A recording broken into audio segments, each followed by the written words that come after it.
What better way for a son and father to bond over than their mutual love for the Dallas Cowboys? Hi, I'm Michael Davis with my dad, Matt.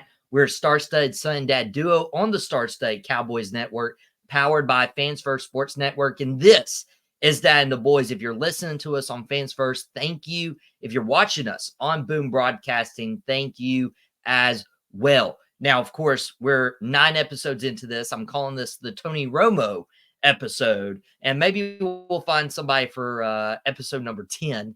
But we're talking about Cooper Rush. Oh, that's right. We're going to just fill out the quarterbacks with 1 through 10. We got Cooper Rush. Maybe he makes the team. Maybe this team covers 3 quarterbacks. We'll talk about who needs to perform this weekend against the Chargers and make this team. But we had some additions on the defensive line. One of those being Linval Joseph. Yeah. So you realize what that did with Linval Joseph and the other defensive tackle that we added. It was Jordan Phillips. Jordan Phillips. You realize what that did, right? That took Albert Huggins off the team. Well, not necessarily, but what it did was, where did they team up together last year?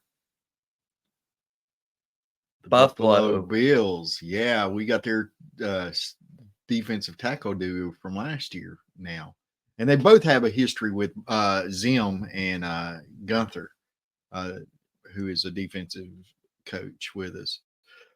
So, I mean, that, if I recall, Buffalo had a pretty stout run defense last year. Yeah. I mean, they were tough when, you look to the offensive side of the ball and Josh Allen running the ball, even though he threw a lot of interceptions that he never gets discounted for. And then, you look at the other side of the ball, being able to stop the run to where Josh Allen isn't playing from behind and throwing more of those interceptions.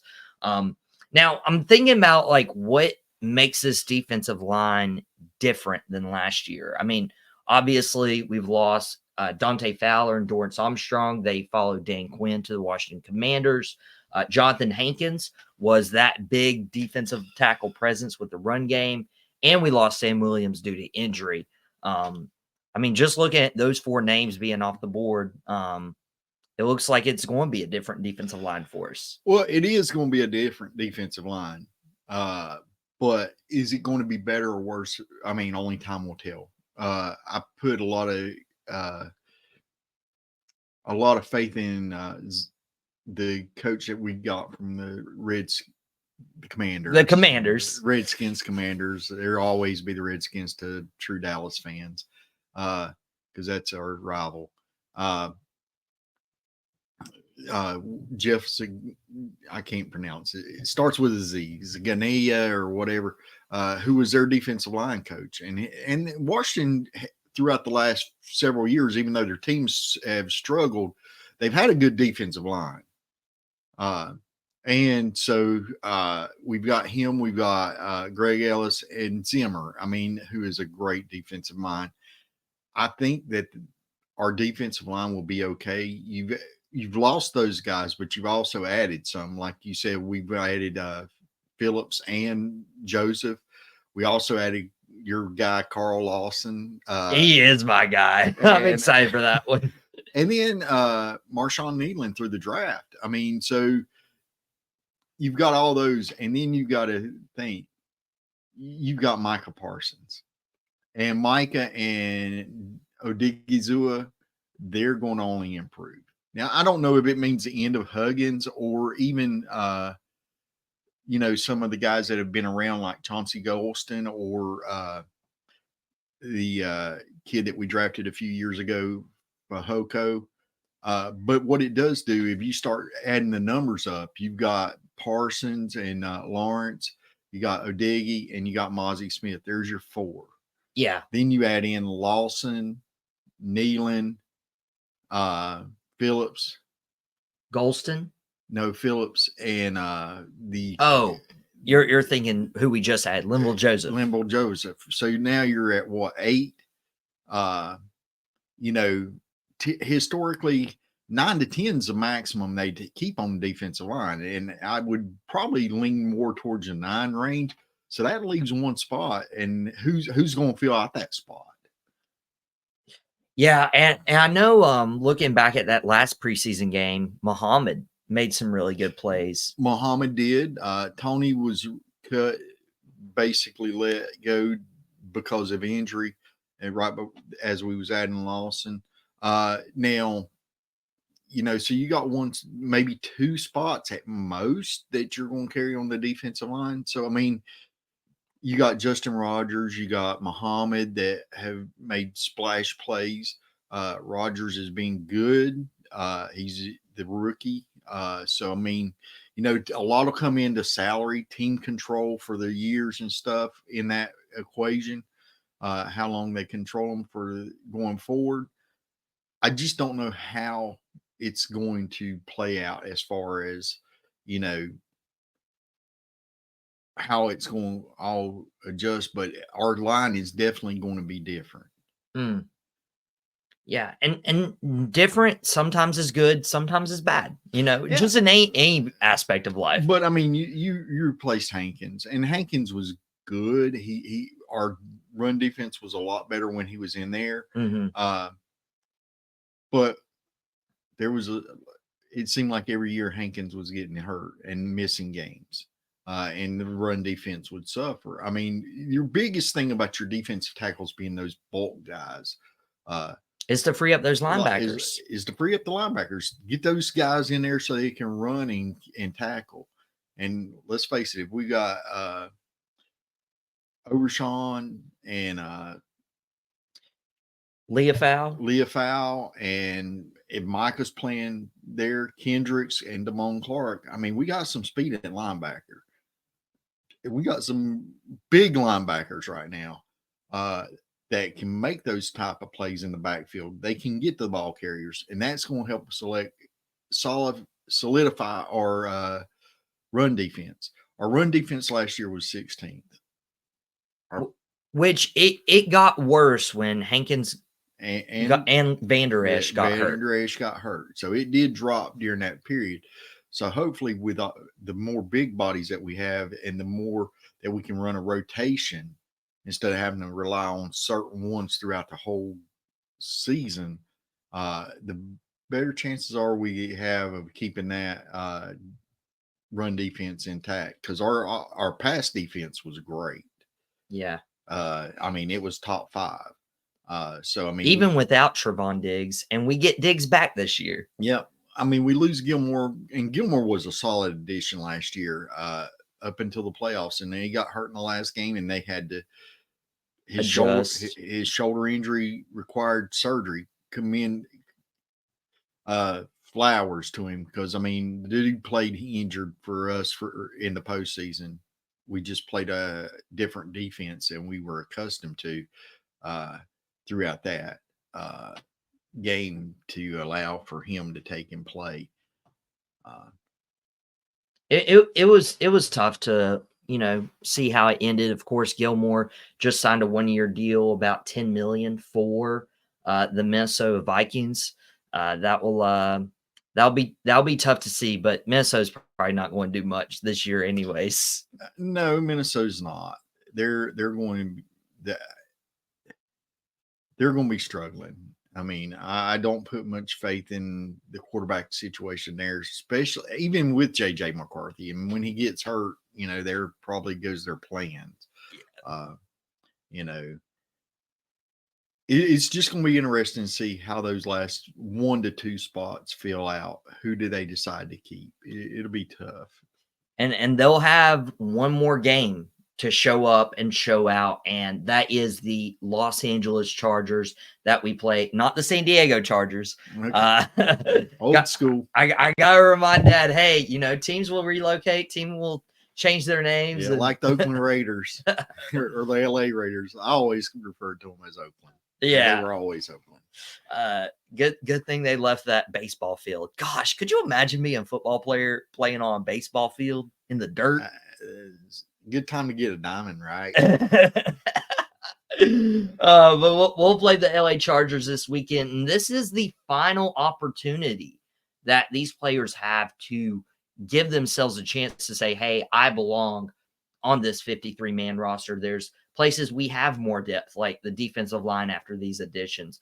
Linebacker, we have a lot of depth. I mean, you have Damone Clark to Luafau to Willie Harvey, you said last week would make the team. We got Overshown coming back from injury. We got Moggensen, who's made plays in the preseason. And then, of course, I mean, I don't even have to go through all the secondary. I mean, there is talent along the defense. There's talent on the offensive side as well, especially when it comes to the offensive line, the tight ends, the receivers there, CeeDee Lamb, Brandon Cooks, and then the Jalen's. And then it's like, okay, who's fighting for the spot after Turpin? Like, there's the running back position that, Deuce Vaughn, going into his second year. Like there's a lot of positions to, fight for. And interior offensive line, I mean, you got there is going to be some talent that leaves the building after this last preseason game. Some of them will come back on the practice squad. Some of them maybe even come back during the season on the 53-man roster. There is going to be some talent that leaves. And folks, I do believe that, the competition is coming down between Deuce Vaughn and Royce Freeman for that last running back spot. My boy Ezekiel Elliott is on the team. So is Dowdle. You got to get a new 15 jersey, don't you? Yeah. But here's the point. I've read a lot of articles over the last several weeks about, guys writing and columnists writing to that Dallas should be looking at these running backs, like the kid in Carolina. Miles Sanders. Please no. I covered that team last year. Please no. I sit here when they're making out their argument and they're like, Miles Sanders averaged 3.5 yards last year in an abysmal Carolina offensive line. And Zeke, he had a career low of 3.5 yards in New England last year. Folks, the offensive line between New England and Carolina wasn't that much different. They both were bottom 5 in the league. So, I mean, Ezekiel Elliott's making the team. He is a Jerry Jones favorite. He is a fan favorite. He is a locker room favorite, and he's a Mike McCarthy favorite. He is making the team. He hasn't even played one down in preseason. His spot's secure. They're saving him for the regular season and hopefully the postseason. Dowdle's going to be there. The fullback is going to be there. It's just who's going to be that next man.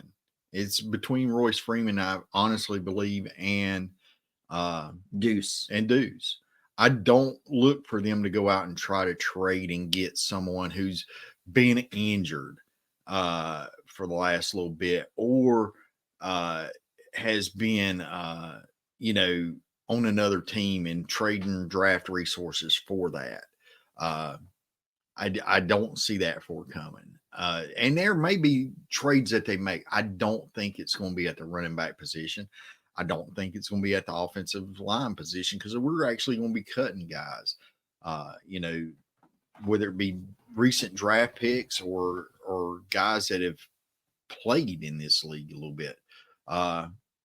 And tight end. I mean, you talk about a stacked room. I mean, you got Ferguson at the top. You got our Schoonmaker, who is a second round draft pick, and then you've got John Stevens. Oh yeah. Who they're very high on. He would have made the team last year, probably at the cost of Hendershot. Do you think Hendershot gets released? Hendershot may be a trade target. He may be released. Who knows?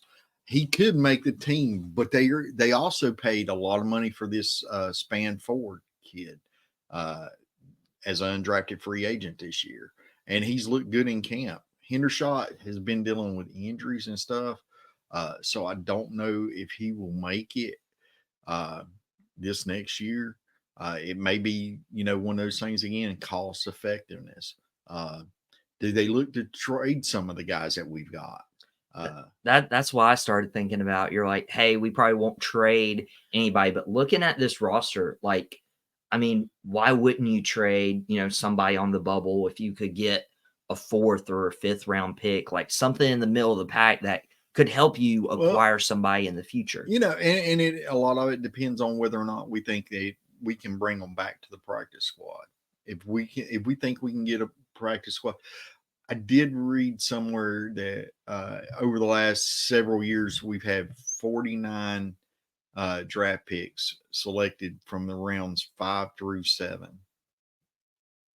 4 of those have made significant contributions and played as a starter into their second year. Deron Bland being one. Deron Bland being one. Xavier Woods. Marquise Bell? Not Marquise Bell. Okay. Bell was an undrafted free agent. That's right. And the kid that went to Miami left us and went to Miami as cornerback. Byron Jones? Not Byron. He was a first rounder. Or I'm wanting to say he left and went to Miami, but he played a few years ago. He was a starter. And then the safety, Donovan Wilson. Yeah, Donovan Wilson. So I mean, 4 guys. Which at that point in the draft, like, hey, why not? Fifth down, you're looking for traits, really. And then in the 7th round, you're just trying to beat the undrafted free agency pool. You're trying to take and get them before somebody else does. I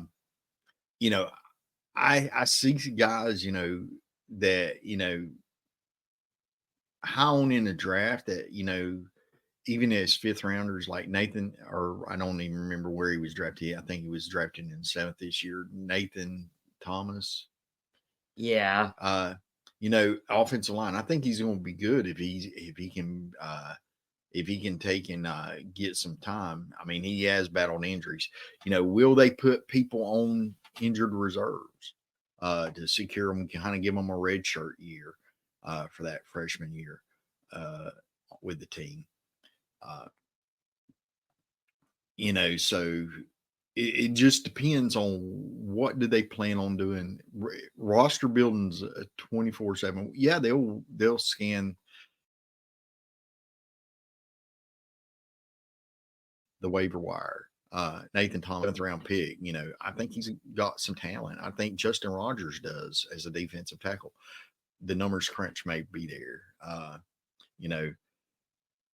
Josh Ball. I mean, Matt Willetsko. I think Willetsko's gone. I think he is. I mean, he didn't have a bad game the last game. He did have a penalty. I think Josh Ball is just in this last year has had a little bit more shine to him. I think if it comes down to those 2 guys, I think Josh Ball actually gets it. And hopefully they can keep Nathan Thomas, maybe even practice squad or IRing if he's got an injury to where we can secure his rights for next year. It's just trying to figure out who those guys are that maybe we can trade and get some value out of. Who can we put on the roster? You talk about a deep class. Look, cornerback. I mean, 5 to 6 at most, depending on how we go at safety. You got Diggs, you got Bland, you got Lewis, you got there's Carson. Your top 3. There's your top 4. There's your top 4. So you got Carson as your 4th. Then you've got Kamon Hall, who's making plays. He had to pick 6 last game. Eric Scott Jr. You've got Josh Butler. CJ Goodwin for special teams. You got Andrew Booth that we just traded and got. I think he's going to make the team. Kamon Hall, did they risk trying to get him to the practice squad? He has shown up in pretty much every game. Eric Scott Jr. better have a great game this last game, or he may be finding himself looking on that out. DeBerry or whatever from I think he played his college ball in Texas. I think he's gone. I think he's gone. A guy that they're really high on in the safety class is Julius Wood. So then you get to the safeties. You got Malik Hooker, Donovan Wilson, Marquise Bell, Wanye Thomas. Then There's you your got four. Mukwamu. Mukwamu, and then that Julius Wood. So there's 6 safeties that legitimately all 6 of them can make the team. There's just not enough numbers. So did they trade somebody? Did they even look at trading Donovan Wilson? That would be. I don't want to see us trade Donovan Wilson. I don't either. I mean, Donovan should bring good, return, but there again, you've got Marquise Bell and Wanye Thomas that the team has more control over, and they also have less money in. And sometimes you got to let that talent shine, and those 2 guys are talented. Every time they are on the field, whether it be preseason, regular season, or whatever, they're making plays. Yeah, and maybe maybe not even Donovan Wilson because of youth, but Malik Hooker is the oldest safety on that team. Yeah, and I love Malik Hooker. I love all those safeties. I love all of them. No slight to any of them. But what does trade value front office offer, and what's trade value? Because you're going to cut one of those guys. Because we're not carrying 6 safeties into the regular season. Yeah. And then you have to look at, okay, how does special teams play into it? Because these guys are going to be playing special teams, especially if you're a backup. Probably even some of our starters are going to be playing special teams. So what's their value to that? That's the one thing that's held CJ Goodwin on this team for,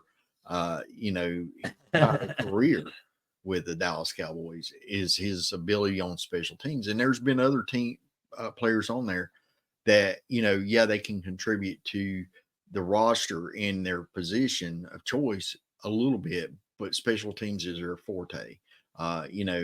Turpin, not saying Turpin's going to go, but Turpin, his forte is special teams as a return man. So what person is going to be back there with him? Is it going to be Deuce Vaughn? Would that be the edge that Deuce needs to take and get to the team instead of Freeman?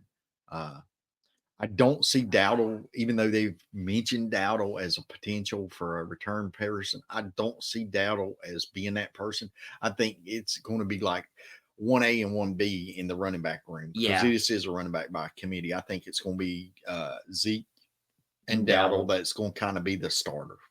Per se. And while people are like, oh, Zeke's not putting up good numbers, this isn't fantasy football. Boom Broadcasting is going to do a live fantasy football draft on Saturday evening with a lot of the out pocket guys, but this isn't fantasy football. He's going to be able to protect Dak Prescott.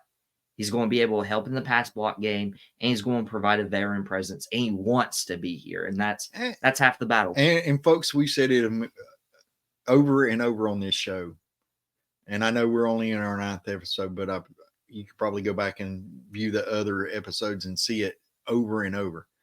3.5 yards 3 times gets you a first down. Point blank. Yeah, it does. And I really hope Deuce Vaughn shows up, shows out. That's the guy I do not want to be cut at all. Sorry, Royce Freeman. I'm a Deuce guy. He brings another edge to this running game that I feel like is very Darren Sproles-esque. And I want to see the Dallas offense use Deuce Vaughn. Yeah, and the fact that they were in the OTAs and mini camps, they were spreading him out to the slot position occasionally. It will enhance his value to the team. I think special teams is going to be big, and it's going to be as a returner. Because he did that in college. Yeah, he does have that experience. Who are they going to let go? I mean, you got wide receiver rooms stacked. I mean, a lot of people were like, we got a week other than CD Lamb. These guys have actually proven that, beyond CD Lamb. I mean, and no, don't get me wrong, CD Lamb will be on the Dallas Cowboys come week 1. That contract hasn't been signed yet, but it's coming. It's coming quick. Deadlines make deals. The deadline's coming, Jerry. So I mean, he will be on the team, and Cooks and Tolbert, you know, and then who beyond that? Jalen Brooks has looked good. Cropper's had his moments. I think these last couple games, his ball security is probably going to end up costing him a slot. Oh yeah. You know, I do believe that. Then you got other guys, you know, the Billy Johnson, Tyler Johnson, Tyler Billy Johnson. Yeah, dude's got speed. I think you commented on that last game. You're like, he's fast. You know, and he's developed a chemistry with Prescott. That can help because it's actually gotten people to the 53 on opening weekend just within the last few years. I can't remember the kid's name that made the roster as a wide receiver. I want to say 1 or 2 years ago that was one of Dak's favorite targets during training camp, and he really loved them.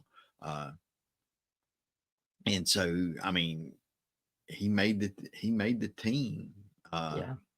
And so, I mean, that chemistry can provide you the opportunity to showcase your talent. There's going to be guys that are going to be on our practice squad that are cut today, and they're throughout the league. And then there's going to be guys that are going to leave our building and go to other teams. Unfortunately, there's also going to be guys that leave our building and go to the public sector and try to work a 9-to-5 job and earn a living to hopefully chase their dream in the UFL or the Canadian Football League or any other avenue. Or go to the WWE like Roman Reigns. Yeah. He's the tribal chief.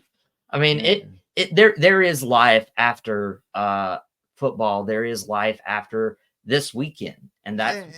But the problem is, you know, these guys have, ever since they were knee high to a grasshopper, you know, this has been their dream. Yeah. Playing football. And they've done it through the Pee Wee leagues and stuff like that, all the way up. In our area, it's the Saratoga. I mean, they've done it through grade school, through middle school, through high school, into college. And this has been their dream the whole time, being on that football field on Sunday afternoons. And this is going to be the final opportunity for some of them to obtain that dream. Yeah. And unfortunately, the majority are not going to obtain that dream after this weekend. Our hearts go out to those individuals, and I wish you the best in your future life, whether that be with another league, trying to get back into the NFL at some point. And it happens. Look, my boy that I keep saying that's going to make this team, Harvey. It's happened to him a few times. You know, he's been cut and he went to the UFL. And I will absolutely be amazed if he's not on the 53-man roster. Well, you've been clipped, you've been, recorded. We'll see if that prediction comes true. The deadline to cut people down to the 53-man roster is prior to Tuesday, August 27th at 4 p.m. The great thing is we drop our episode just a few hours prior, so we may have some of those names already in the hat to be released, but we'll cover more on the backside of that Chargers game on Tuesday, which will be my final episode before my birthday, and will be apparently our Cooper Rush episode.